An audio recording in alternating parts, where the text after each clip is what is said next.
Welcome to our podcast, Inspiring Living, with me, Mark Candelaria. I am an architect, blogger, traveler, chef, father, and husband. I am the founder and now partner of a fabulous 20-person architecture firm specializing in high-end residential architecture, designing amazing homes across the country. We have hosted tours over the last 20 years to Italy, Spain, and soon Napa. And in the course of all this, I have met a lot of interesting people who truly inspire me. We are excited to now be in our second season, and our podcast is about all the opportunities that are right there in front of us to inspire living. Yes, we will talk about architecture and design, but every week we will venture to all sorts of topics that will inspire you, teach you, and motivate you to inspire living every day. My guests will include a wide gamut of amazing people, from those in the design industry to clients to real estate professionals, chefs, artists, sports figures, and philanthropists, and people who just flat out get it. So sit back and enjoy, and let's have some fun exploring all the opportunities that are there just waiting for us. Please subscribe and get ready to be inspired every week. Okay, as my dad says, here we go. Welcome, everyone, and thanks again for listening to our podcast, Inspiring Living. Welcome to our second season of podcasts, and I hope everyone is enjoying our beautiful Arizona weather.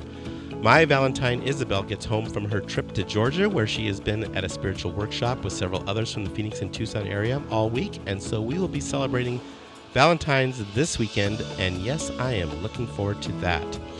Today's podcast features world-renowned luxury cabinet maker and good friend Christopher Peacock of Christopher Peacock Cabinetry, based in New York City. His work is at the epitome of fine craftsmanship combined with impeccable personal service. I've had the pleasure to collaborate on two projects with Christopher here in the Phoenix area. One we just recently completed that will be featured in an upcoming Lux magazine feature.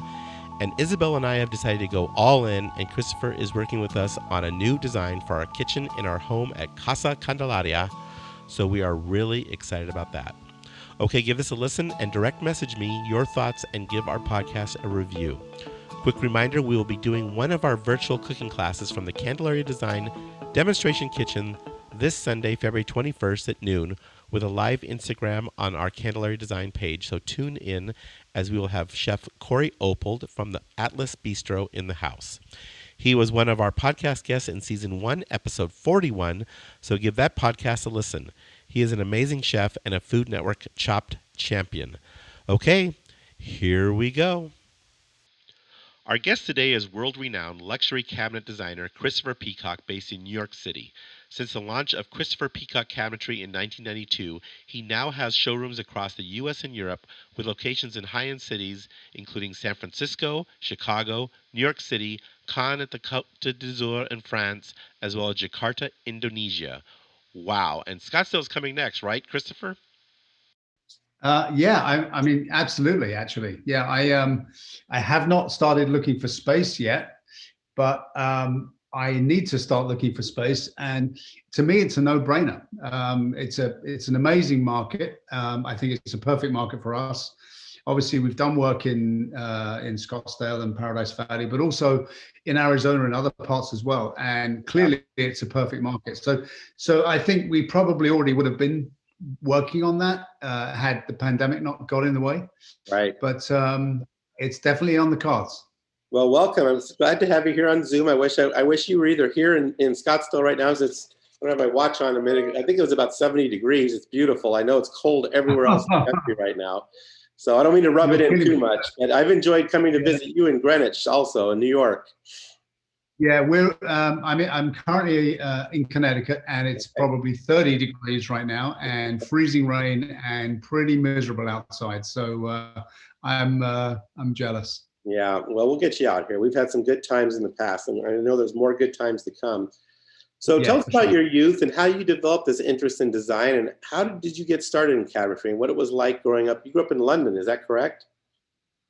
I did, yeah. I grew up in the suburbs, really on the outskirts of London, what they referred to as the green belt around London, which was this kind of, this area around Greater London, which was protected essentially by the government, so that people wouldn't overbuild in the outlying spaces. So I grew up in what was kind of the edge of London, in a rural area in Essex. And it was great because I had the best of both worlds. Central London was an hour and a half away, and I was surrounded by green fields and rolling hills. So it was a very kind of idyllic upbringing, basically.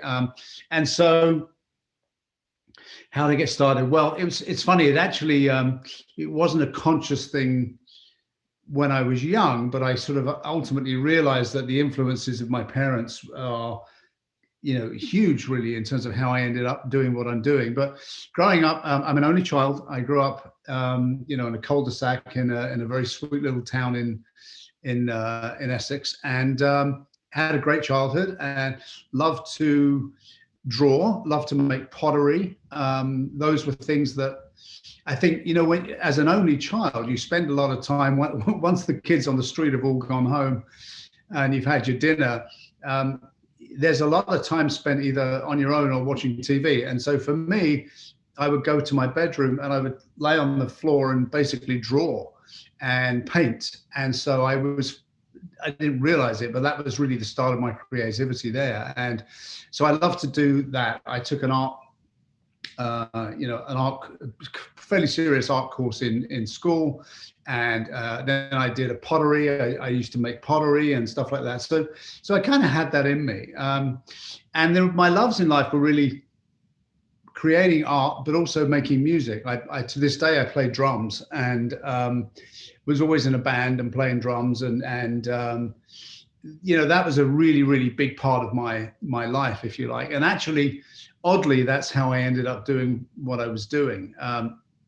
When I was 18 years of age, I was in a band and we were doing pretty well in London. We were doing these great gigs all around London, and we were doing okay.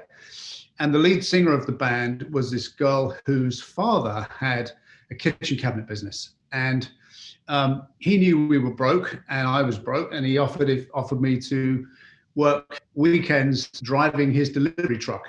And so I got introduced into the kitchen cabinet world by driving a delivery truck at the weekends for this guy. That's so cool. Well, your story is very interesting. It's very similar to mine in a lot of ways. Really? Yeah. Well, outskirts. So I wasn't looking.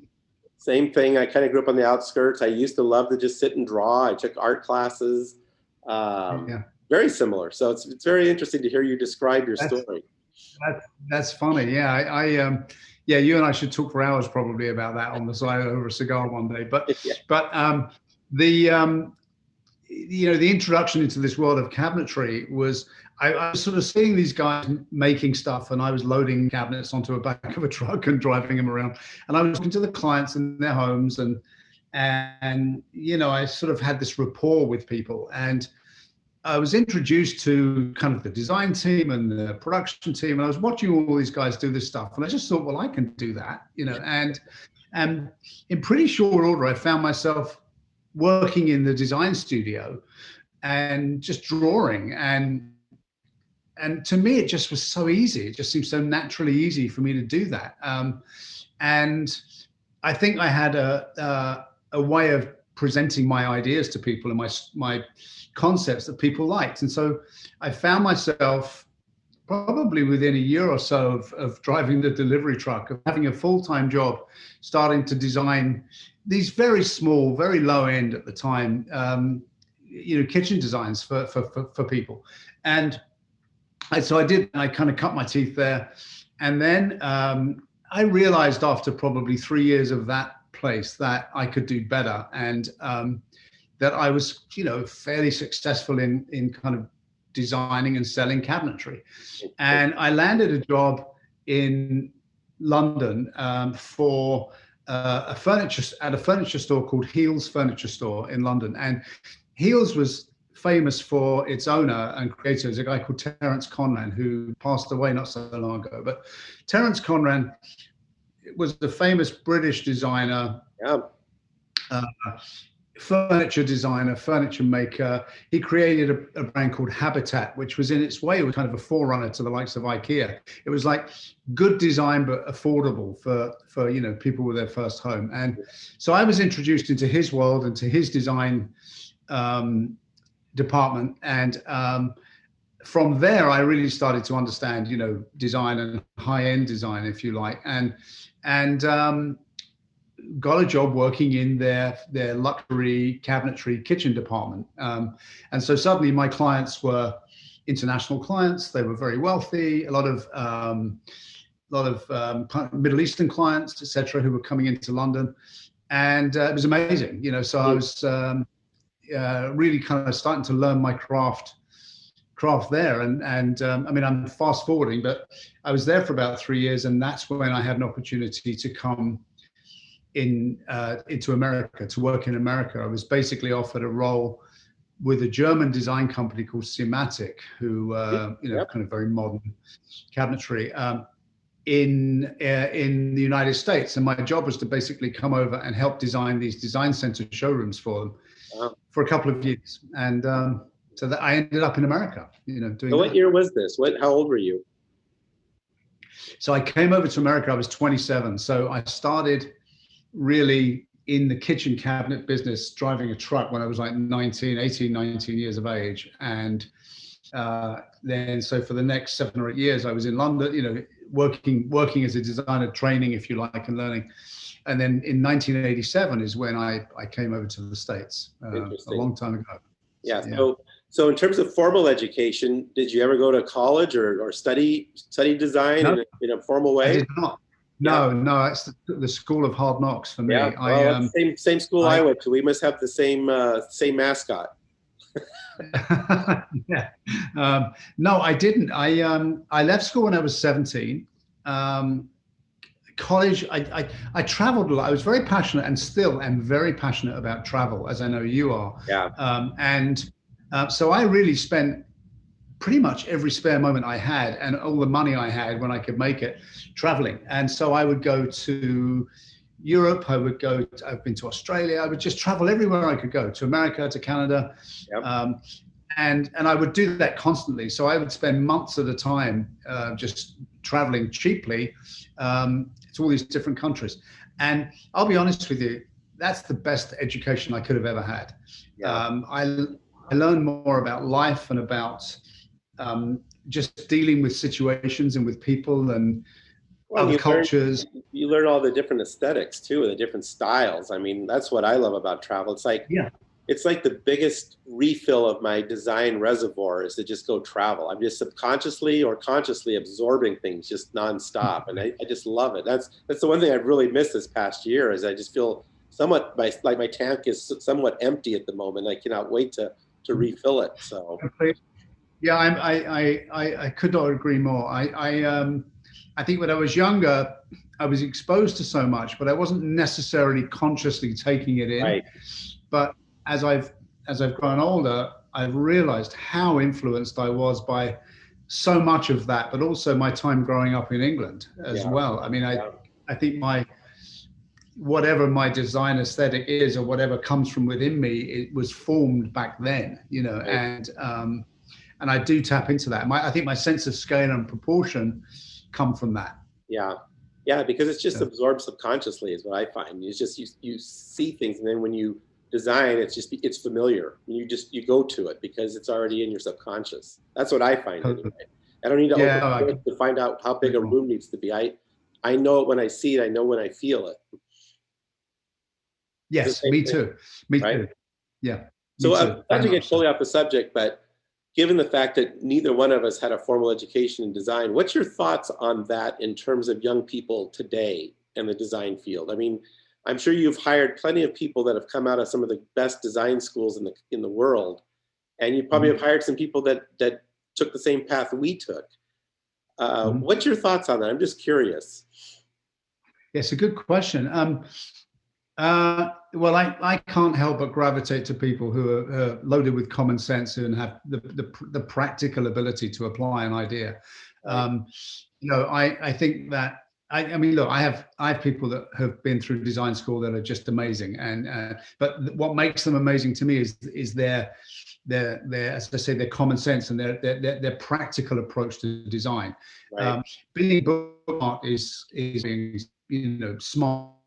I think all that we're in, where we're interacting with so many different facets of design and so many different trades, and you need to have all of that to be good. And so for me, I'm not sure it's one or the other, but I think a combination of both, but with I'll take somebody with common sense and a practical approach to design over somebody who's been to design school any day of the week. Yeah, and it's true. I mean, I've got some amazingly talented people that have gone through architecture school and the whole 9 yards. But I can also think back on several that just did it the old-fashioned apprentice program way, and they're phenomenal also. So I don't think there's a right formula. I just think that we are in a field where you can still do it by the apprenticeship method. I think it's still something that is still an open opportunity. I wish there was more of it. Yeah. I mean, I'll give you a good example. I mean, I mentioned how I started by loading kitchen cabinets onto the back of a delivery truck. Well,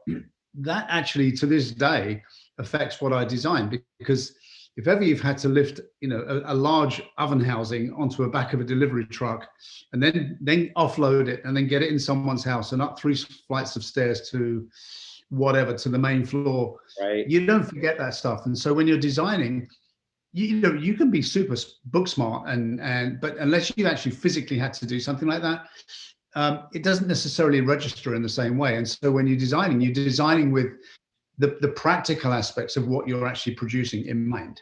That's so good. I love that. That's so true. Totally true. So you were offered a job at the Boston Design Center. Was that the Seamatic project you were talking about? That was my first kind of project for them. Okay, but then you ended up in New York City with another great company. Tell us about that. So I was working in Boston, and I was there for about a year. And my goal, my job there was to basically design and launch this showroom for Seamatic, which I did. But my friends, a lot of my friends that I had over there were living in New York City. So I used to go down to New York City all the time to party and have a good time at the weekends. And my girlfriend, who was to become my fiance, who is now my wife, Jane, who you know. Yep, beautiful lady. At the time, she was still living in the UK when I had moved over, and so, but she was working for Richard Branson, and so with Virgin Airways when they just had one plane, so she was flying over constantly into New York. So I had spent a lot of time down in New York when she was in town, and through a kind of a Brit mafia, if you like, this British mafia crowd that were in New York City, I was introduced to these guys who own this company called Smallbone. And Smallbone Cabinetry back in the 80s were kind of this crazy renegade bunch of people that had this amazing concept of design and kind of furniture quality cabinetry.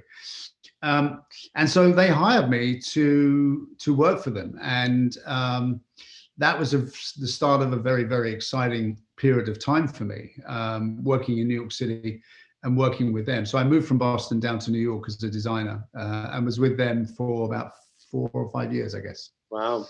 So New York City is how is New York City right now, by the way? I'm just curious. Have you been there lately? Yes, I have. In fact, I'm going there tomorrow. It's been kind of a weird thing because, from the outside looking in, restaurants have been shut down and it's been pretty quiet. But, New York City never stops. And you go there and the streets are still busy and there's tons of people around. And our showroom there in the design center at the D&D building which has been really, really, really busy. And it's stayed busy. So as much as you hear that people are moving out of the city and sort of going suburban, if you like, it's still very vibrant. And there's this sort of New York City resilience, That's great to hear, because I mean, that is exactly what we hear here. It's like, oh, it's a ghost town. There's nobody there. It's lifeless. It's abandoned. You get the sense like there's nobody even on the streets. And I've been asking people and they're saying, no, it's not like that at all. It's still vibrant and busy. So I guarantee you, Isabel and I will get out there again. We love your showroom in New York City. It is absolutely fabulous. So, no, absolutely. No, it's contrary to what people are saying. We're very busy there, and New York is busy, and they just reopened the restaurant. So, it's it'll come back. You can never give up on New York City. I tell you that. No, just like all the songs say, right? Right. Exactly. So then from New York, you ended up in Greenwich, Connecticut with your cabinet store. How did you make that whole transition? How did you ultimately decide to go out? Well, what happened was, so I was working for Smallbone, and it was the early 90s at that point, and they were expanding or trying to expand. And they opened up a store in Greenwich, Connecticut. And at the time I was living in the city, they asked me if I would go out and basically launch it and get it going. And so I was reverse commuting out of New York City out to Greenwich. And I just got married, and we'd lived in the city for a while, and neither of us are really city dwellers, but we enjoyed our time there. But I was going out to Greenwich all the time thinking, wow, this is pretty nice, and so I took Jane, my wife, out there to look, and we decided that we would switch, and that we would move out and live out in Connecticut. And at the time, she was working in New York City for EMI Music, so she had a good job kind of in the music business, and she was commuting in, and then I stayed out there. But it was a recession, and so 1992 was actually a kind of a recession. It wasn't a particularly good time, and I was sitting in this brand new showroom with Smallbone, and nothing was happening. It was pretty tough, actually. And cut a long story short, somebody came and approached me that I'd met in the showroom, and they asked me if I would work privately for them because they didn't like anything inside the store, but they liked me, and they wanted to talk to me about sort of working privately. So I needed the money, quite frankly, and I think in the back of my head I always wanted to have my own business. And so I said, okay. And honestly, within 2 weeks of that meeting, I put my resignation in, and I said, I'm just going to start my own company, and I'll start from zero and see where it goes. And so that's how I ended up starting a business. It was in Greenwich, Connecticut, which is where I was. And that's not a bad place to start a business because it's one of the wealthiest towns in America. And it was kind of perfect for me because I had the opportunity to make inroads to a community, and one by one sort of work my way through clients and get referrals, and as long as I didn't screw it up, I figured I'd stay busy. Yeah, exactly. And then, another part of both of our businesses that, again, a lot of designers and architects don't think of. I mean, you could have all the talent in the world, but if you don't get out there and meet people and mingle with people and work it, I don't care how talented you are, you're not going to have any business. So that's one thing I was always struck by you the few times I've met you, which have been great times, by the way, is just you're such a people person. I mean, I just want to hang out with you. I don't care if you make cabinets or not. I just, so to me, it's like there's this part of you that just makes me want to engage in what you're doing. And then when you see what you do, it's that much more magical.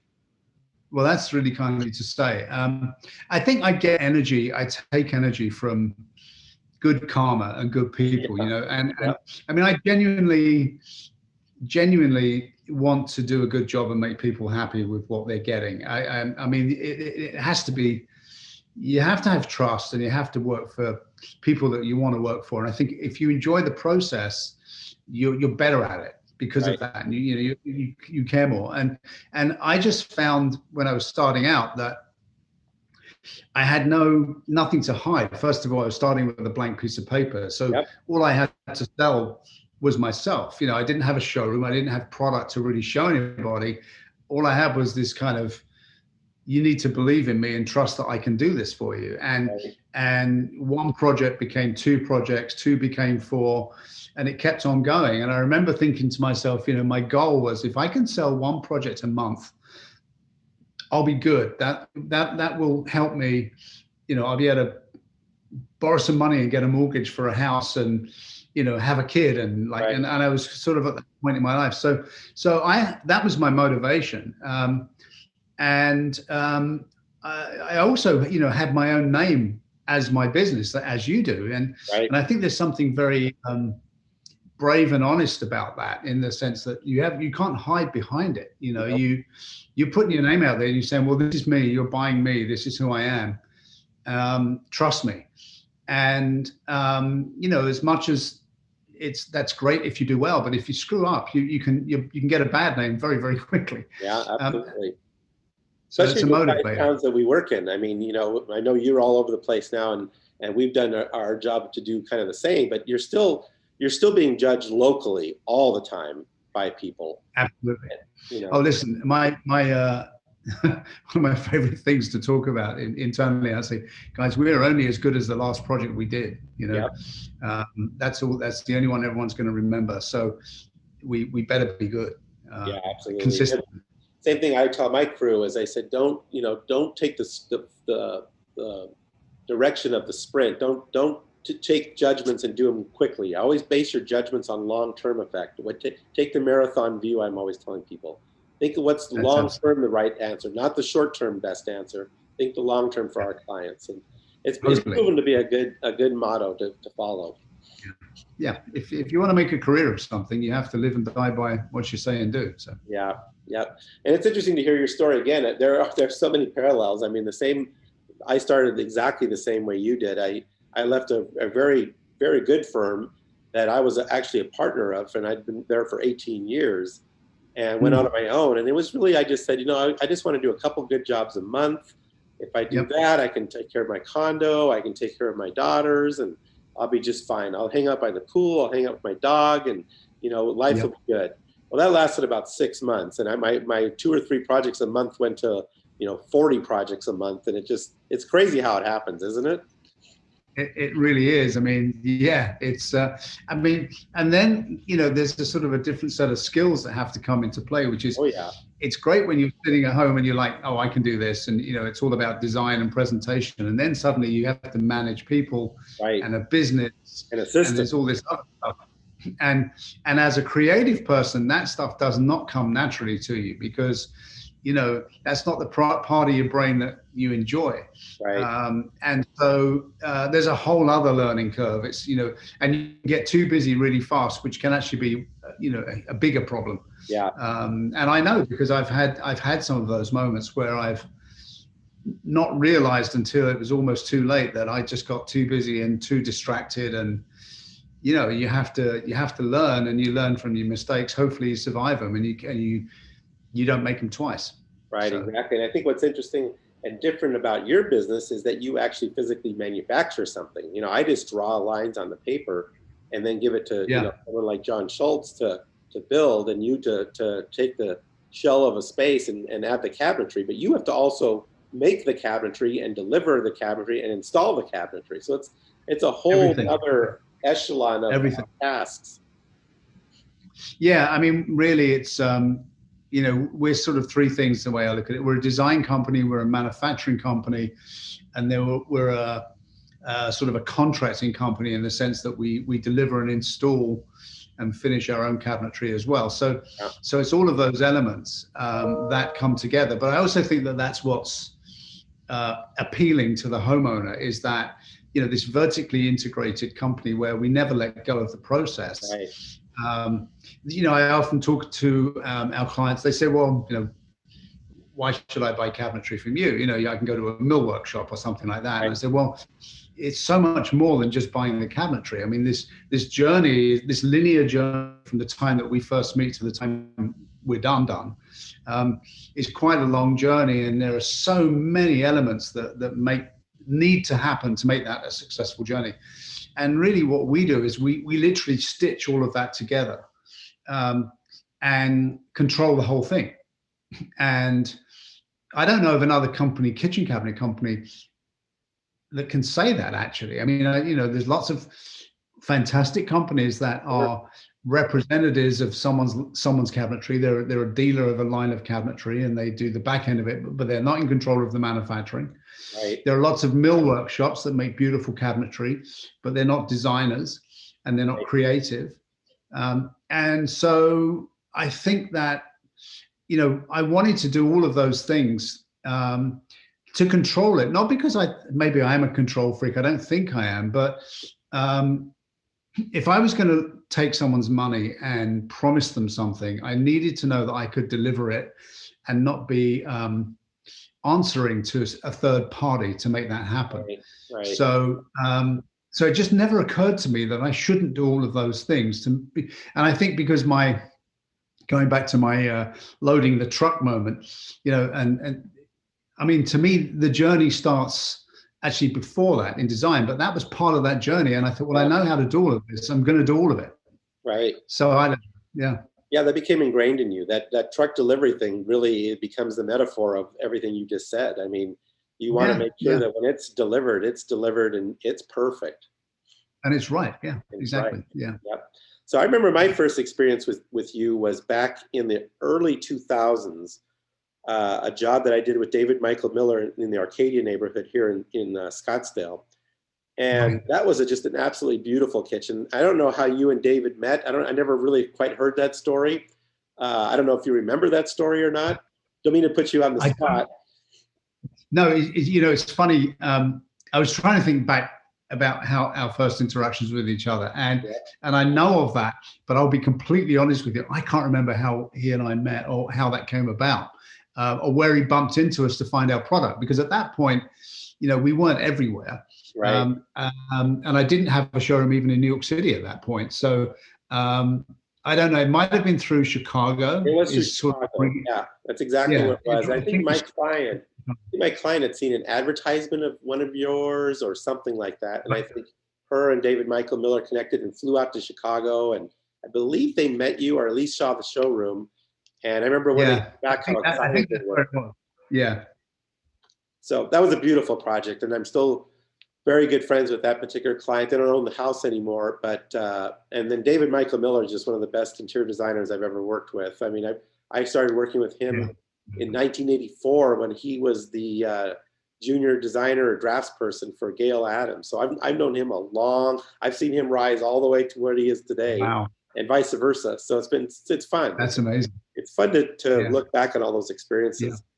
But It then really I had is, the joy of collaborating with you now on an amazing project here recently in Paradise Valley that will be featured in an upcoming feature of Lux Magazine.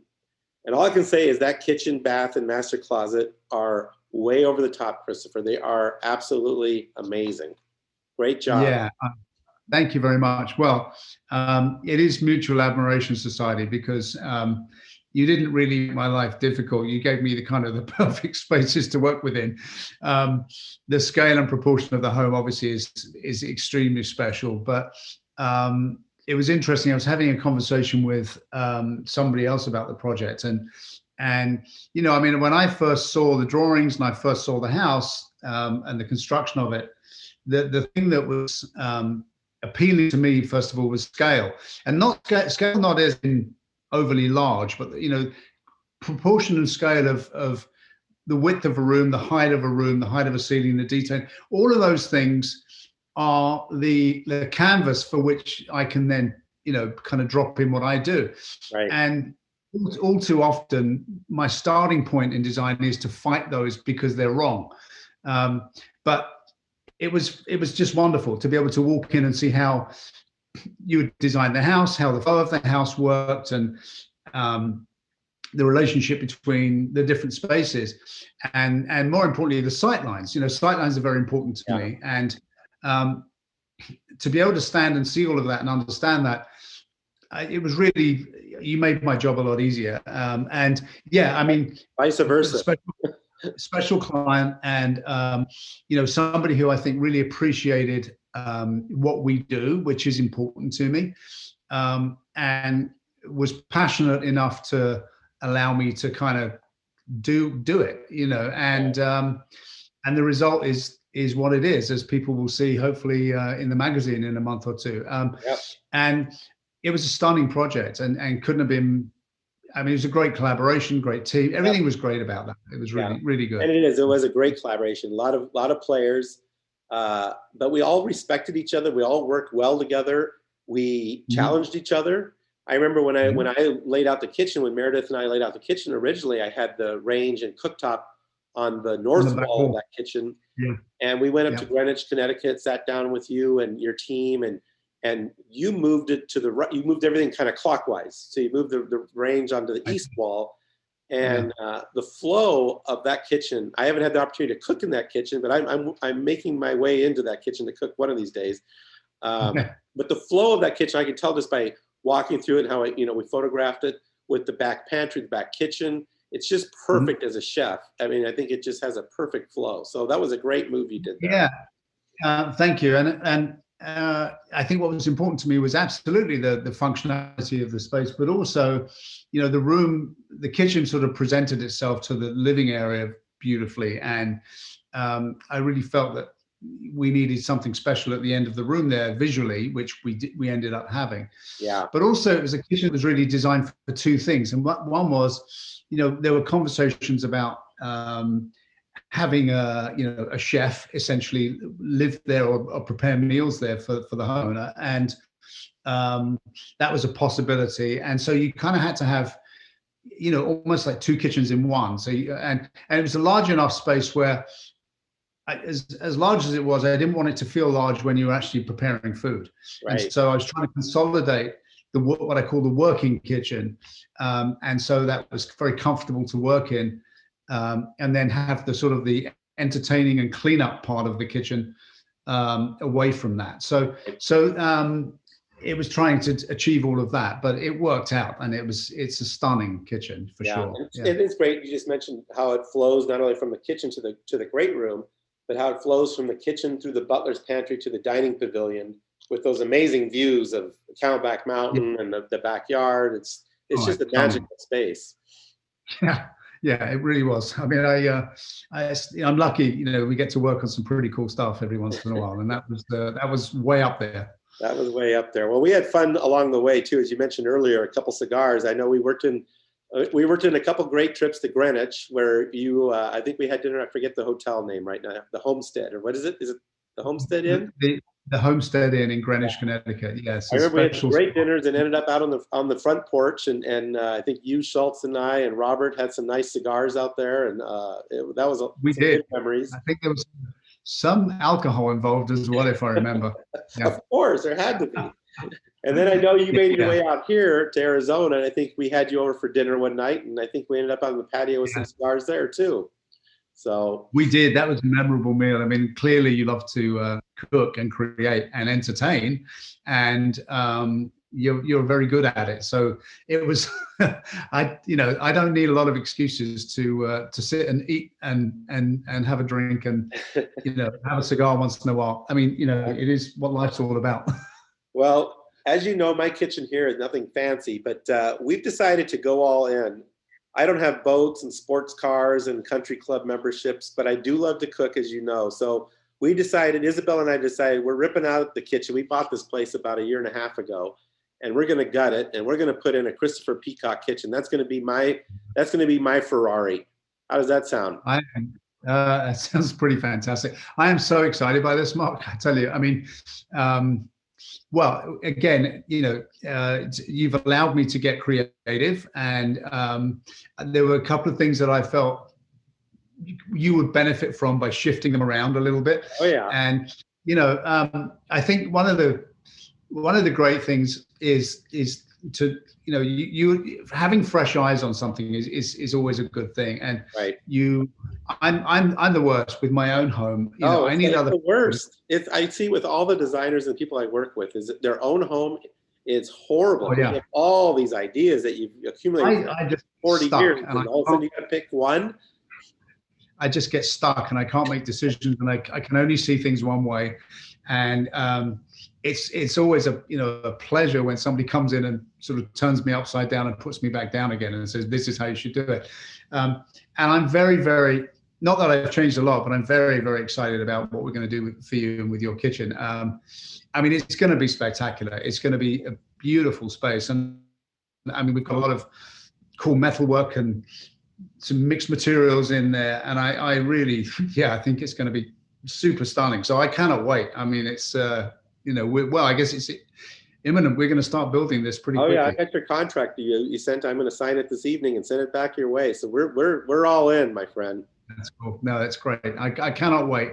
Yeah. Cannot wait. And again, going back to my earlier point, I get a big kick out of designing for somebody who's really going to use it. And use it a lot, and so that to me is just extra special. Yeah. So it'll be a working kitchen.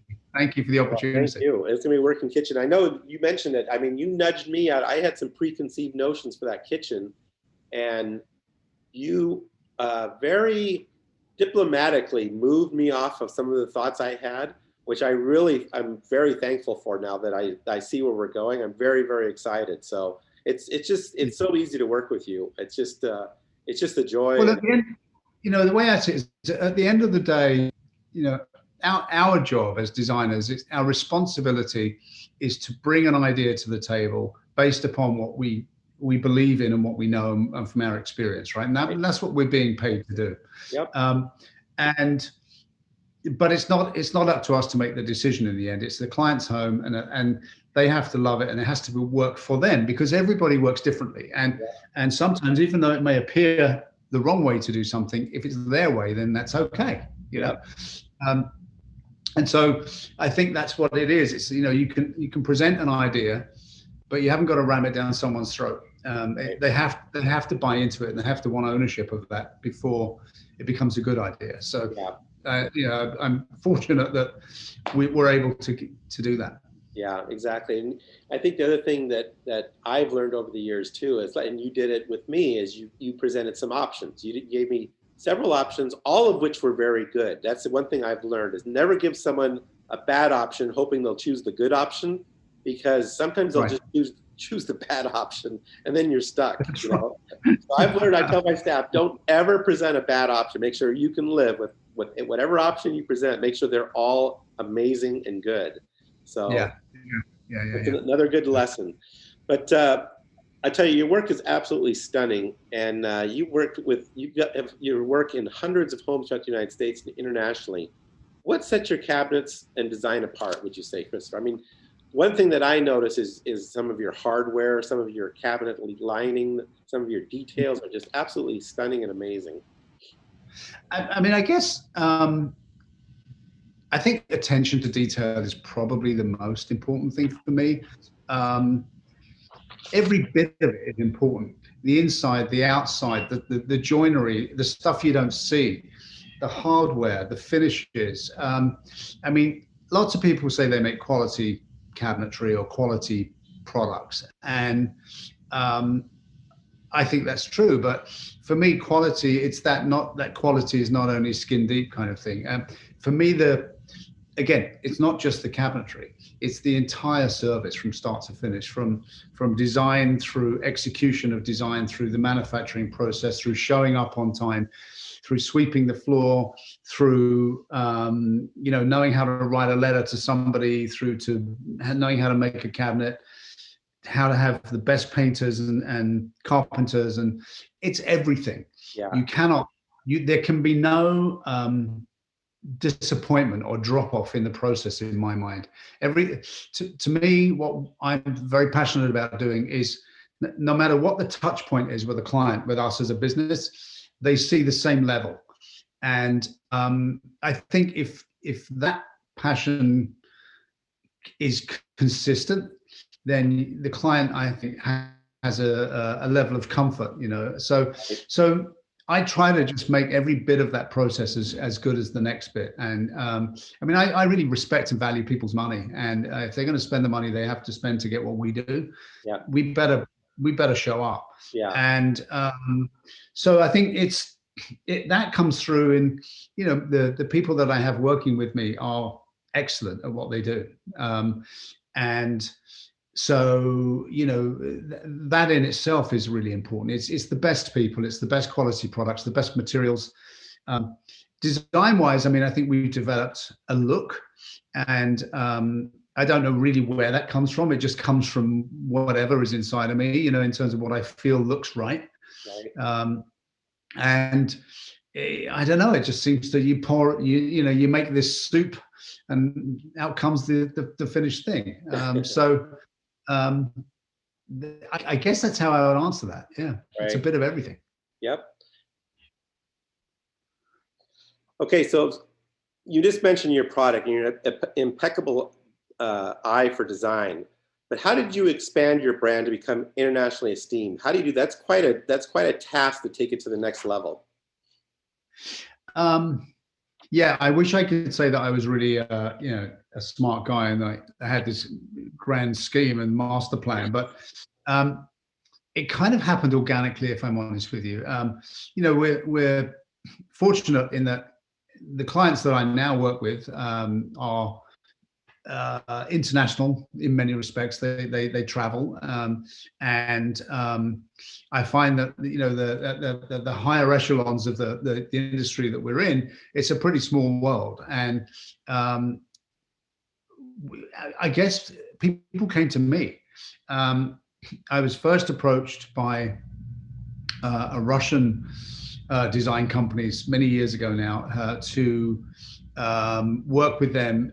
They were opening up a showroom, a design showroom in the south of France, in Caen, in the south of France on the Côte d'Azur, and they were basically serving their Russian clients who were spending their winters, if you like, in the south of France, where there's a lot of money down there, and it's a lot of Russian money and Middle Eastern money, and so they came to me because they were opening up this design center, and they wanted somebody that was equal to the other products that they had in there, because they were selling this whole house concept. And so that was kind of the start of it. And that was, I don't know, probably 7 or 8 years ago now. So I started there, and that's because they came to me, and I felt that they were a good representative for our brand, because they had the right clients and they had the right products.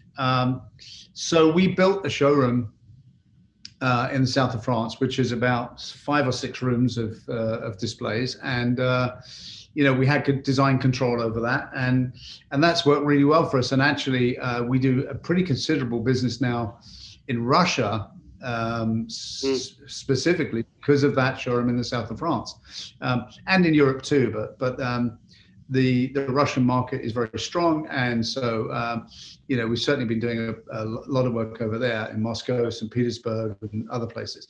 And then similarly, we had an opportunity to do something in London, which we did, which is actually subsequently closed because of COVID. It was a design company in London that wanted to represent us, and we had a showroom there, but COVID basically shut them down. So unfortunately for that, we don't have that anymore.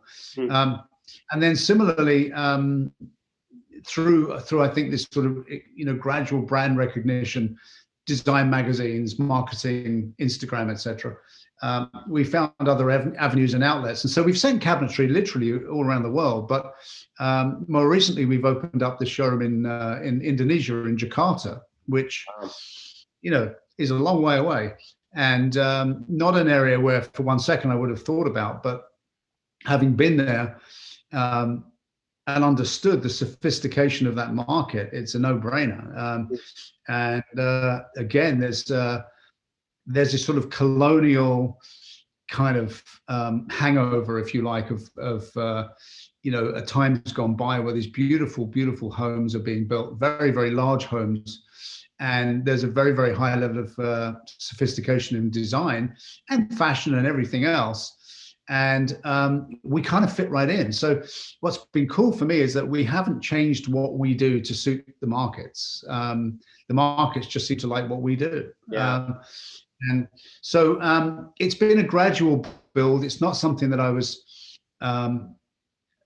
going after, but certainly as opportunities presented themselves, then I did go after them. And we've managed to build these great partnerships internationally.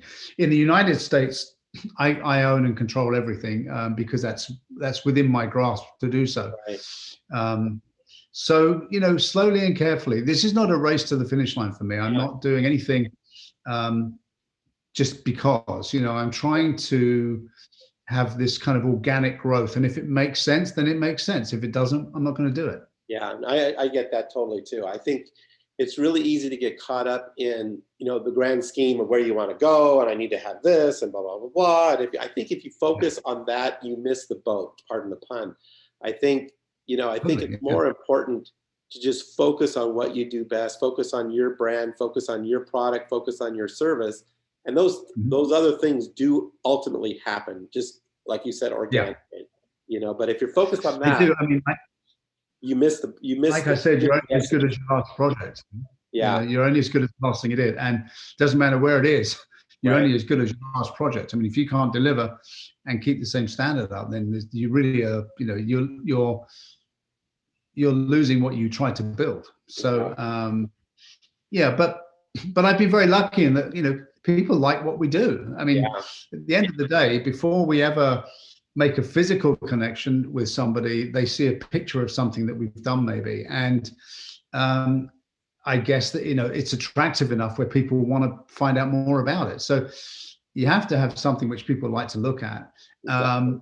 And I'm fortunate in that that's been the case. Yeah. So one question I had is when I see your work, and at least the kitchens that I've done with you, they tend to have the pendulum swing more towards the traditional side of Mhm. things. Yeah. Have you ever done a real ultra contemporary kitchen, or do you plug your kitchen sometimes into ultra contemporary architecture? Um, so I would say no, we haven't done an ultra contemporary kitchen because that's not what I'm good at. Right. I mean, we do modern, what I would call modern, very clean, very edited looking cabinetry, which fits into it's a modern environment. Absolutely. So Right. I'm not saying that we don't have something that can achieve that, but in its purest form, I'm not the guy to do that. I mean, we are furniture makers at heart is kind of how I look at it. Even though we're making cabinetry, fitted cabinetry, it's built to the standard of a piece of furniture. So, super contemporary tends to be very minimalist and very simple, which is its beauty. Sure. And there are plenty of people that do that incredibly well. So I'm Right. not going to try and be something I'm not. You stay in your But having said that, I find it very appealing visually, and I like very clean edited design. So there are ways that I can get there without trying to compete with an Italian right. high lacquer Yeah. cabinet company. Interesting. Yeah, I mean, we get pigeonholed into that same thing sometimes. We've gotten outside of our lane by doing some contemporary work, which is a lot of fun. But I personally love the feel and look of what you do. Obviously that's why I'm putting it in my house, I guess. So we do have a contemporary kitchen in our office. So I get a little bit of both, which is kind of fun. So you're gonna have a Mark Candelaria kitchen in your repertoire. I understand that you've also designed a kitchen for President Clinton's private home. Yes, I did. I got to work with them pretty extensively, actually. I think I did 13 rooms of cabinetry for them Wow. in the end. Yeah, people often ask me about that. How was that? What was that experience like? I think they sort of try to politicize everything. I will immediately balance this conversation by saying that I've also done work for Mr. Trump as well, and had pretty up close and personal kind of experiences with him and working with him as well. So I've done both, and what can I tell you? It was a very, working with the Clintons was a very, very pleasant experience. They were deeply engaged in the process and interested in it, and gave it a lot of thought. This was not, frivolous for them. Right. It was for a home that they still live in Westchester, New York, and it was not a grand home. It was a very pretty home, and they like their home life. They actually do like to be away from, what they do, and they valued that. And so it was a wonderful experience. Great for me, obviously. This was some time ago now, so I was a younger guy, and I kind of thought this might put me on the map, but it certainly helped. But it was a really good experience, and politics aside, I cannot say that they were anything but charming and grateful and gracious clients. That's awesome. Yeah, it's always funny. You always think, oh, this is going to be the project that's going to put me on the map. And I've come to learn that it's the accumulation of all the projects over the years that organically, just mystically puts you on the map. It doesn't just happen instantaneously. I don't think. Maybe it does for some people, but I think most of us, it's just continued hard work, continued passion, continued coaching, and just keep marching towards the goal line, right? Totally. Yeah, absolutely. Yeah. So I think we've been talking, you and I have been talking, and I know with our good friend Sarah, we've been talking about a rendezvous in Nashville, where I believe you're putting a new showroom together. Is that correct? It's open. No, it's open. Yeah. So in 2020, At the start of 2020, I had this great idea to open two brand new locations, one in Boston and the other one in Nashville. Now, we already had a location in Boston, but I wanted to move it to kind of this new hot design area. And having never opened two locations in a year before, I thought, yeah, I can do that, no problem. So we jumped into it with both feet, only, of course, then to find out in March that the world changed. So I actually it was a very challenging and difficult process getting those showrooms done, but they are both open and finished and beautiful. Nashville is a brand new location for us. I've never been in that market before. But obviously, you know, I'm trying to be a little ahead of the curve here. It's a booming town, huge wealth and migration into that now. And it's a really cool place to hang out, actually. So our showroom there is in this new design center, which has been created, called the Nashville Design Collective. And it's 12 showrooms. We're one of them. And it's a collection of some really nice high-end products and a resource for that design community. And it's had a really good start. We're working on a project down there called the Manning, and the Manning is a 36-unit, very high-end, luxurious apartment building, and we're doing all the cabinetry for that. So I'm really happy. It's a good start. And yeah, we have a live kitchen there, Mark. So I think it'd be great fun if you can come and hang out with me in Nashville, and we'll do some cooking. Well, we're gonna have to rendezvous on that note, because we're doing a big house in Franklin, Tennessee, which is just outside of Nashville. Yes, and I know. Yeah. We've got some clients in Kansas City we're doing a big project with, and we'd like to bring them out with us to see the showroom in Nashville, and then we'll do some cooking and dinner on that trip. How does that sound? Just tell me when. I'll go. This particular client loves a good cocktail and a good cigar, so I think we've got the perfect match here. We certainly do. We certainly do. And as I was saying, being a drummer and a musician at heart, Nashville is pretty amazing if you want to go hear some good music too. So we'll have to jam. That's the other thing I was going to tell you. I love to play the piano. So between you and I, we just need George and John, and we're ready to go. We are the Beatles. Yeah, no, I know. And Mark, you may or may not remember, but when I came to your house and we had dinner and cigars and wonderful time, I think late in the evening, you sat down at the piano and played, and it was pretty magical. You know, I was right outside the door on the patio, smoking a cigar, drinking a scotch, and listening to you play piano. It was pretty special. So thank you. Yeah. I always make sure I get a few drinks in everybody before I start playing the piano. It sounds a lot better. So it sounded good to me. So real quick here, what are some of the best design shows and markets you'd recommend to our listeners and fellow designers?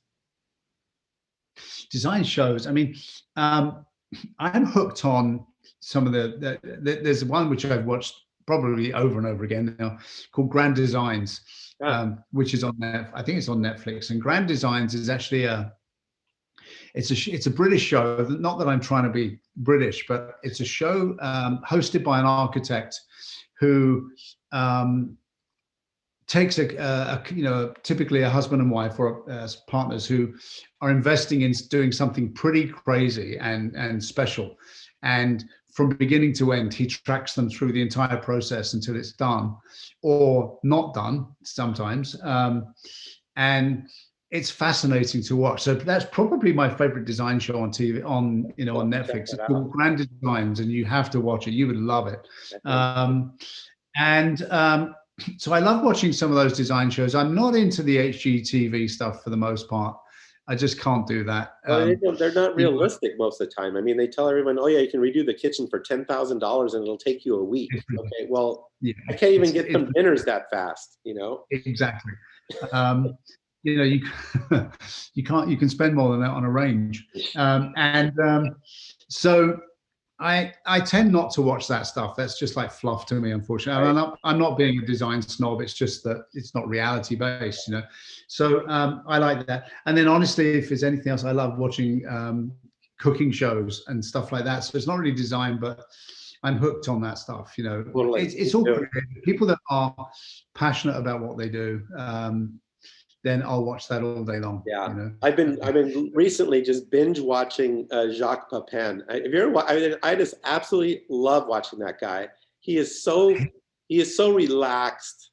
It's just like, for me, I watch him just to chill. You know, it's just relaxing to watch him cook. Yeah, I agree with you 100%. He was a master chef, and actually, you know, I mean, really one of the greats. But there's a series that he did with Julia Child. Yes, and one of my favorites. It was yeah, they cook together, and they're of course polar opposites, and disagree on just about everything, but it's magical to watch. It just to hear them both, even though, you know, essentially both trained in France, it's great to watch that.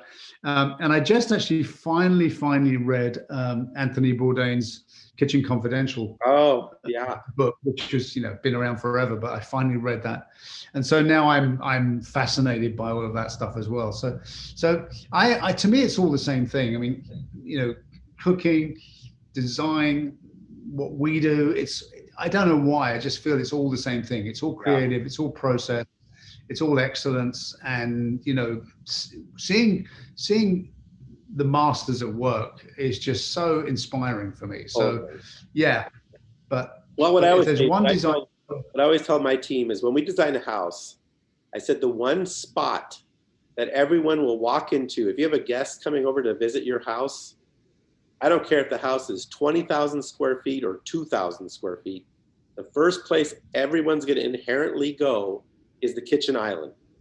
And I can hide that thing with 1,000 hallways, and they'll still find it. So absolutely, to me, it's like the kitchen is the heart of the home. It's very, you know, everyone knows that, but it's where it starts and where the house totally begins.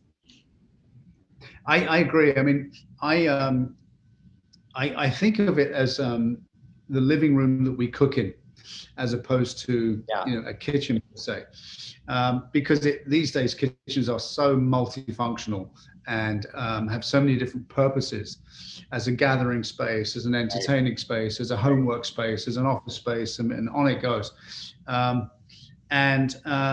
It's this room that we live in that we happen to cook in, and so I think that, you know, holistically, when you design, you have to think about that. To your point, you know, I think the kitchen has brought on the demise of the living room, to be honest with you. I think the kitchen has become all the things you just said, so much so that people just don't need a living room anymore, and they don't even ask for it anymore, you know? Yeah. So yeah, it's so interesting. So true.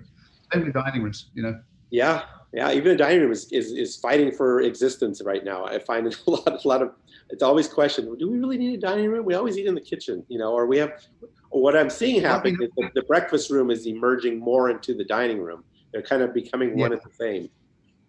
Yeah, well, that's right. Well, again, I mean, you know, obviously there's been a permanent shift because of this pandemic in terms of how we look at our living situation. And in a very positive way, I think. If there is a silver lining, it's about this sort of reinvention of what home is. Exactly. People finally discovered their homes. They were forced to stay in their home.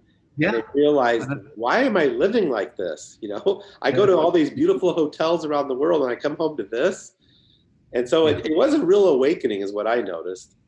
Yeah, no, it's so very, very true, which is, I think, why we're so busy right now, which is fantastic. You know, so. Totally, right? So real quick, I want to ask you a couple of quick questions. Shirley, you've traveled all over the world for leisure and for work. What are some of your favorite places and why? I mean, you just mentioned Jakarta. I mean, that's just got to be amazing. But you've traveled all over. I bet you've been to St. Petersburg. I bet you've been to some pretty amazing places. I have. I'm very lucky. And a lot of it through work and business. So I mean, I've been to China several times. I've been to Russia many times. Obviously in Europe, South America to some degree. Oh God, what's your favorite? Depends what it's for. Well, I think if I'm escaping and trying to just get away, probably the Greek islands is where I love to go, where it is just so beautiful visually and so simple, and kind of a reawakening of the senses, really, which is really very simple food, great people, very relaxed atmosphere, and just beautiful, blue skies and white buildings. It doesn't get much better visually. So I like that if I'm escaping. I like the idea of really escaping, because I tend to be surrounded by a lot of people a lot of the time in the business that I'm in, and it's nice to be able to get away from that. So that to me is my escape. But then when it comes to kind of I don't know, visual stimulation, probably Indonesia, Russia. I mean, those, unless you spent time there and you really understand how deep the history is, and the effect that the history has had on everything, on the architecture, on the people, on the surroundings. I mean, it's incredible to be able to stand in I don't know, St. Catherine's Palace in St. Petersburg, and see the Amber Room, and understand what that really is. You can't explain it. I mean, it's incredible. Yeah. And you think you've seen something beautiful, and then you realize you've seen nothing, until you've seen something like that. And so those kind of experiences, you stand there and you look at what was done hundreds of years ago, and you think, well, how the hell did they do it? It's amazing. Because no power tools, no lasers, no saws. And they are magnificent. And you just can't comprehend that, until you see it. I always tell people, can you imagine if we had given those people our tools that we have available? Can you imagine what they could have done? Yeah. I mean, absolutely. So it's humbling, and I think that it's very nice to be able to make nice things for people and do what we do, but I mean, it's rudimentary really compared to the stuff that you get to see, and that's inspirational to me. So I think, like you said, I get so much out of traveling and being exposed to other things. Right. So it doesn't really matter where I am, but I guess I like Europe. I mean, I like all of it. What can I tell you? That's how we are. You put me on a plane and send me somewhere, I'm going to have a good time. Yeah, it's like a drug to me. I mean, I just love it. Exactly. So I always ask my guests at the end of the show, what do you do for fun and how do you unwind? How do you get away from it? I just heard you talk about Santorini and Greece, but if you can't go to Greece today, and you had a busy day and the day is over, what do you and Jane do to unwind and just chill out? Oh God. Well, these days we like to walk a lot. Surprisingly, it's good to just get out and get some air. And I find that's a great time to kind of gather your thoughts and talk and connect again. So we do a lot of that.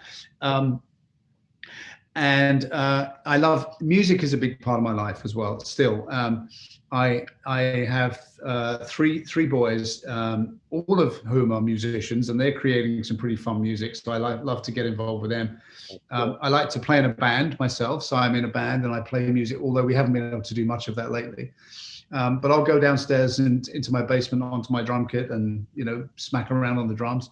And then honestly, cooking is a big part of it as well. We love, during the week we're pretty tired.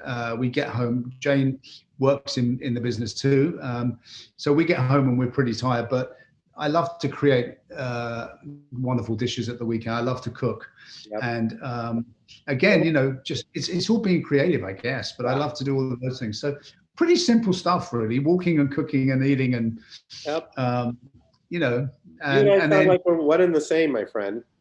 I think it's why we are friends. It's because I think we're at similar points in our lives and are passionate about what we do. Very, very interesting. It's very interesting to watch the parallel paths that we've had in our lives and where we've ended up. So I guess my only regret is that you're clear over in Greenwich and I'm over here in Scottsdale, but we're gonna have to figure that part of the puzzle out somehow. Yeah, I'll meet you in Prague or something. All right. Well, thanks so much for joining us today, Chris. You did great, and I really appreciate you taking the time to do this. Give our best to Jane, and we look forward to making 2021 a year where we either do some traveling together, or visiting together, or cooking together. But we're definitely going to get a cigar together. How's that? Oh, it's a promise. Yeah, all of the above. Absolutely, Mark. No, I can't wait. And my best to Isabel. And yeah, I can't wait to see you guys. How do we find you on social media and your website? What's that? How do we find you on social media and your website?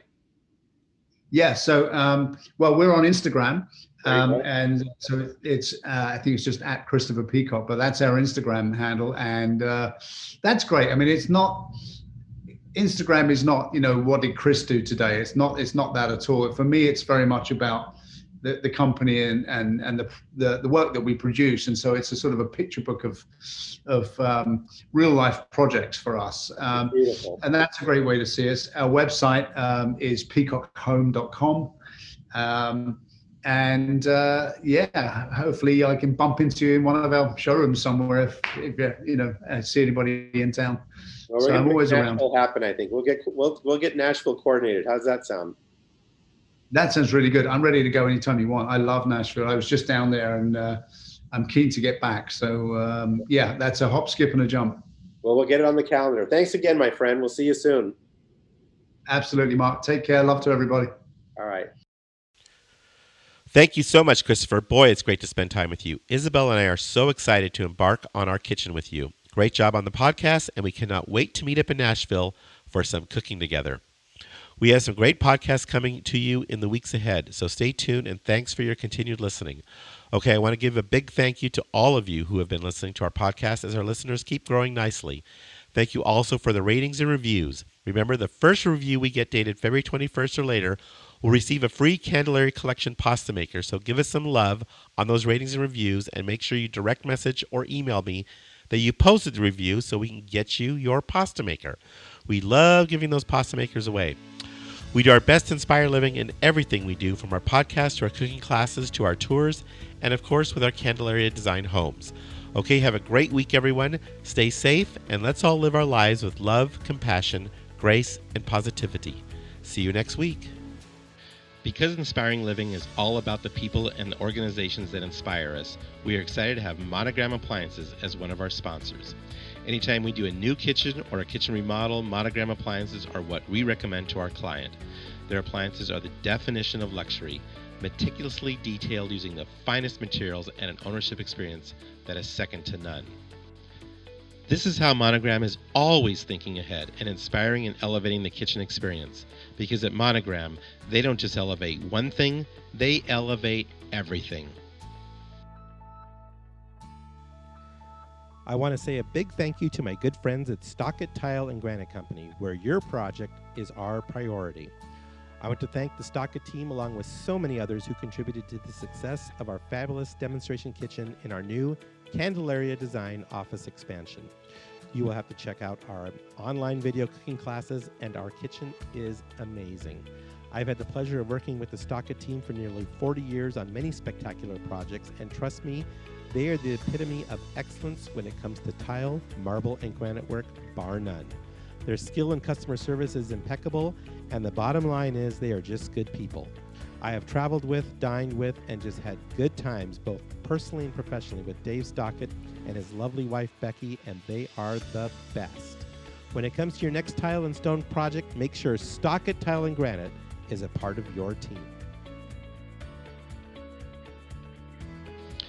Thanks for listening. We hope you enjoyed our podcast. We encourage you to write a review, screenshot it, and share it with your friends. Please instant message it to me and follow us on Instagram and Facebook. We thank you for listening, and we look forward to sharing more insights to inspiring living next week.